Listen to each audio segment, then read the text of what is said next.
Sekolah Cimahi ya.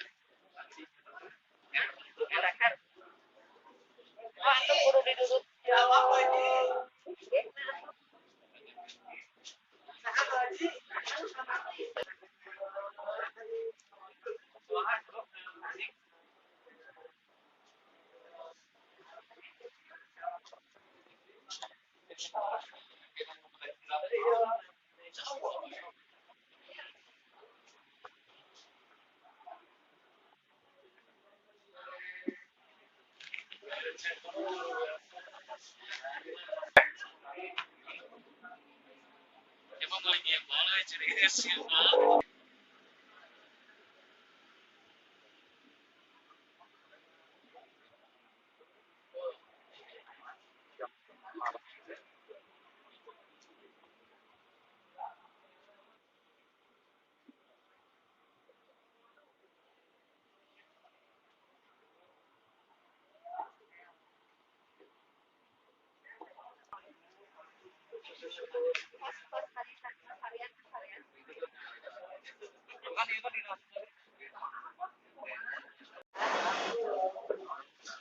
Nggak sih, nggak pernah muncul di grup kalau orang radio itu.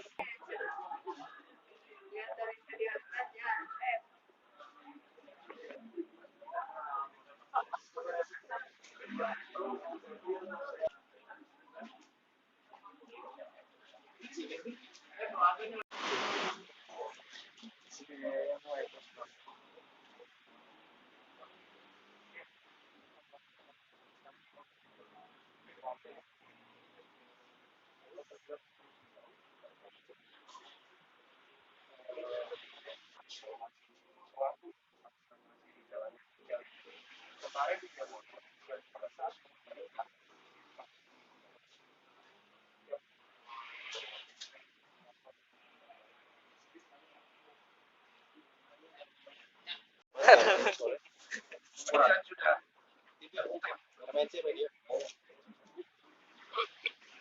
Ya ada yang lain. Tunggu belakang.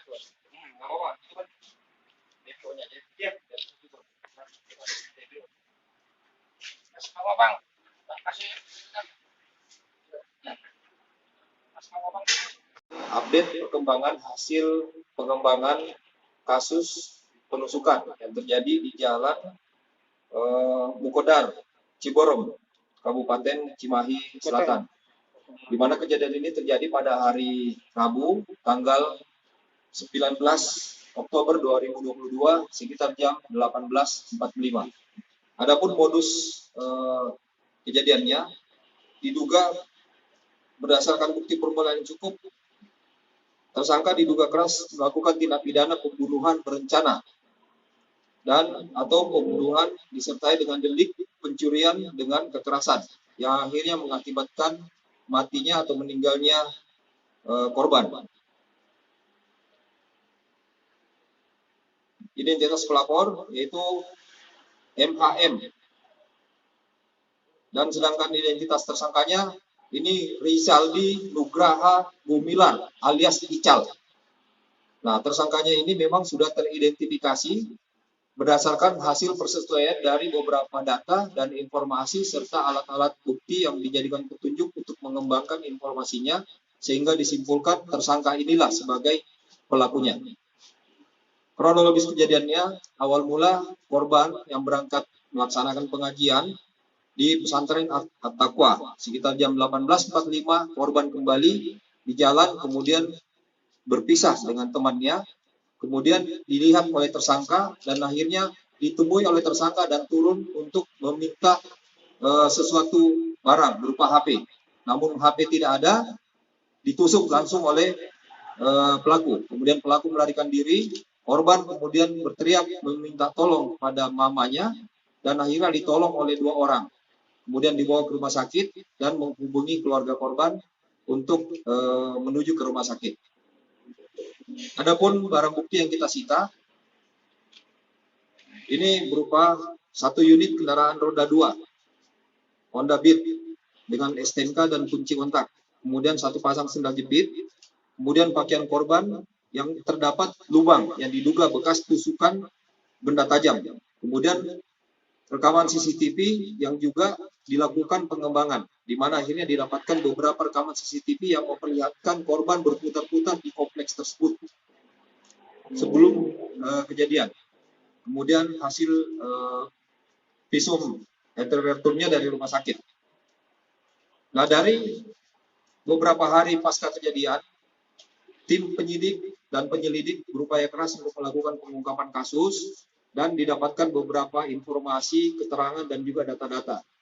Dari pengembangan tersebut didapatkan petunjuk untuk menentukan siapa pelakunya. Akhirnya mengarah kepada tersangka dan akhirnya didapatkanlah nama saudara Rizaldi ini sebagai tersangkanya. Kasus ini sementara memang sedang kita lakukan pengembangan untuk mencari tersangkanya. Dan sampai hari ini kita berusaha untuk membuat DPO untuk kita sebarluaskan kepada masyarakat agar secepatnya tersangkanya bisa diamankan dan diproses sesuai hukum yang ada dan mempertanggungjawabkan perbuatannya. Demikian rekan-rekan. Bang, ada yang mau disampaikan. Ini korban sama pelaku saling kenal tuh gimana, Bang? Dari keterangan memang belum banyak keterangan yang bisa kita gali karena memang tersangkanya belum ditangkap dan diamankan. Tetapi informasi awal dari beberapa saksi yang ada sepertinya belum kenal. Tapi kan kita tidak boleh berasumsi. Nanti apabila memang ada hasil konfirmasi atau konfrontir, baru kita bisa membuat itu sebagai informasi yang akurat.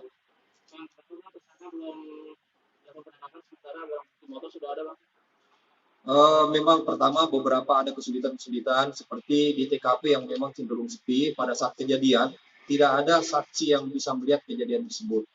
Kemudian penyidik berbekal dengan CCTV yang ada, ini melakukan pengembangan untuk melakukan identifikasi terhadap pelaku yang terlihat di CCTV tersebut.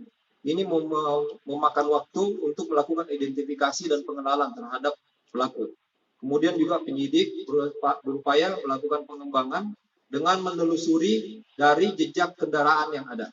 Identifikasi ini membutuhkan waktu. Nah, sehingga begitu identifikasi terhadap kendaraan, kemudian identifikasi terhadap pelaku bisa dikembangkan, akhirnya bisa disimpulkan bahwa pelakunya saudara Rizaldi. Dan bisa dijelaskan antara senda dan sepatu ini, deh. Ya, kita berterima kasih kepada masyarakat yang cukup mengatensi terkait pengungkapan kasus ini. Segala informasi dan data yang masuk ke kita cukup bisa berguna bagi kita, namun penyidik juga mempunyai profesionalisme untuk melakukan seleksi terhadap data-data yang diterima dan informasi-informasi yang diterima.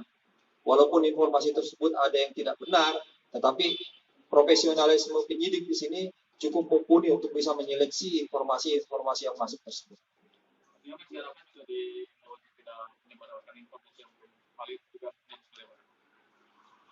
Oke, kalau terkait informasi yang tidak benar, memang kita informasikan agar masyarakat tidak menyebarkan informasi yang tidak punya kepastian dan tidak punya akuntabilitas pertanggungjawaban sumbernya, agar tidak menimbulkan kekisruhan dengan informasi yang simpang siur nanti. Bang, ini kan sudah merupakan rangkaian dari pengembangan penyidik, di mana dalam CCTV yang seperti kita lihat bahwa memang ada kendaraan sepeda motor yang digunakan. Dari kendaraan sepeda motor itu menunjukkan adanya ciri-ciri tertentu, sehingga inilah menjadi petunjuk bagi penyidik atau penyelidik untuk mengembangkan. Sehingga didapatkanlah informasi tentang keberadaan dan pemilik dari kendaraan ini. Dari situ kemudian akhirnya dilakukan pengembangan, didapatkan alamatnya, dan akhirnya dilakukan penyitaan terhadap orang yang menguasai kendaraan ini, dan kemudian orang tersebut juga dilakukan pengembangan untuk bisa memberikan keterangan terkait dengan yang menggunakan pada waktu yang kejadian tersebut. Sehingga sesuai dengan keterangan bahwa ini dicek. Apresiasi pada Bapak Kapolres dengan adanya peristiwa ini. Diatensi oleh Bapak Kapolres langsung untuk intens melakukan patroli di daerah tersebut. Memang patroli ini juga sudah dilakukan secara rutin di seluruh jajaran Polda Jawa Barat, termasuk di Polres Cimahi ini. Tetapi untuk daya jangkau dari patroli ini mempunyai keterbatasan karena keterbatasan personil dan juga daya jangkau. Terkait dengan peristiwa ini, di mana terjadi di daerah yang cukup sepi, sehingga memang dan juga daerah yang agak pelosok, sehingga memang daya jangkau patroli cukup terbatas sampai di situ. Tetapi masyarakat tidak usah ragu dengan kondisi tersebut. Kasus ini secara represif telah diupayakan untuk progres untuk diungkapkan. Kemudian upaya preemptif dan preventif Wabit Kamtipmas Polres Cimahi juga sudah berada di lapangan. Kemudian patroli juga secara intens sudah berada di sekitar TKP ini. Demikian halnya dengan call center.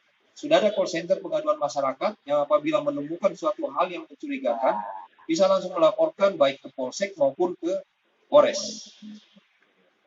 Review sejak kejadian hari Rabu sampai dengan sekarang waktunya baru 3 hari.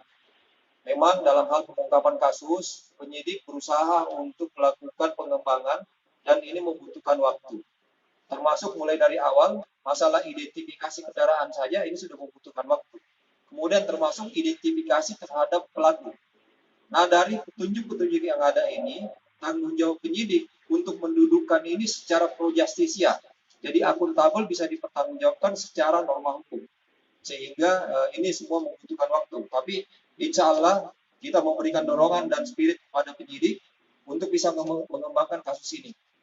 Pengembangan rangkaian dari pengembangan penyidik, di mana dalam CCTV yang seperti kita lihat bahwa memang ada kendaraan sepeda motor yang digunakan. Dari kendaraan sepeda motor itu menunjukkan adanya ciri-ciri tertentu, sehingga inilah menjadi petunjuk bagi penyidik atau penyelidik untuk mengembangkan. Sehingga didapatkanlah informasi tentang keberadaan dan pemilik dari kendaraan ini. Dari situ kemudian akhirnya dilakukan pengembangan, didapatkan alamatnya, dan akhirnya dilakukan penyitaan terhadap orang yang menguasai kendaraan ini, dan kemudian orang tersebut juga dilakukan pengembangan untuk bisa memberikan keterangan terkait dengan yang menggunakan pada waktu yang kejadian tersebut. Informasinya sesuai dengan keterangan bahwa ini dicek. Apresiasi pada Bapak Kapolres dengan adanya peristiwa ini diatensi oleh Bapak Kapolres langsung untuk intens melakukan patroli di daerah tersebut. Memang patroli ini juga sudah dilakukan secara rutin di seluruh jajaran Polda Jawa Barat, termasuk di Polres Cimahi ini. Tetapi untuk daya jangkau dari patroli ini mempunyai keterbatasan karena keterbatasan personil dan juga daya jangkau. Terkait dengan peristiwa ini, di mana terjadi di daerah yang cukup sepi, sehingga memang dan juga daerah yang agak pelosok, sehingga memang daya jangkau patroli cukup terbatas sampai di situ. Tetapi masyarakat tidak usah ragu dengan kondisi tersebut. Kasus ini secara represif telah diupayakan untuk progres untuk diungkapkan. Kemudian upaya preemptif dan preventif Wabit Kamtipmas Polres Cimahi juga sudah berada di lapangan. Kemudian patroli juga secara intens sudah berada di sekitar TKP ini. Demikian halnya dengan call center. Sudah ada call center pengaduan masyarakat yang apabila menemukan suatu hal yang mencurigakan bisa langsung melaporkan baik ke Polsek maupun ke Polres. Review sejak kejadian hari Rabu sampai dengan sekarang waktunya baru 3 hari. Memang dalam hal pengungkapan kasus, penyidik berusaha untuk melakukan pengembangan dan ini membutuhkan waktu. Termasuk mulai dari awal, masalah identifikasi kendaraan saja ini sudah membutuhkan waktu. Kemudian termasuk identifikasi terhadap pelaku. Nah, dari petunjuk-petunjuk yang ada ini, tanggung jawab penyidik untuk mendudukkan ini secara pro justisia. Jadi akuntabel bisa dipertanggungjawabkan secara norma hukum. Sehingga ini semua membutuhkan waktu. Tapi insya Allah kita memberikan dorongan dan spirit kepada penyidik untuk bisa mengembangkan kasus ini. Saat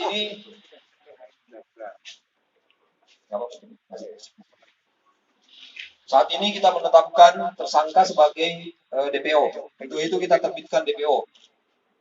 Ini foto dan juga identitas dari pelaku serta pasal yang dilanggar terkait pasal 340, 338, 339 dan 365.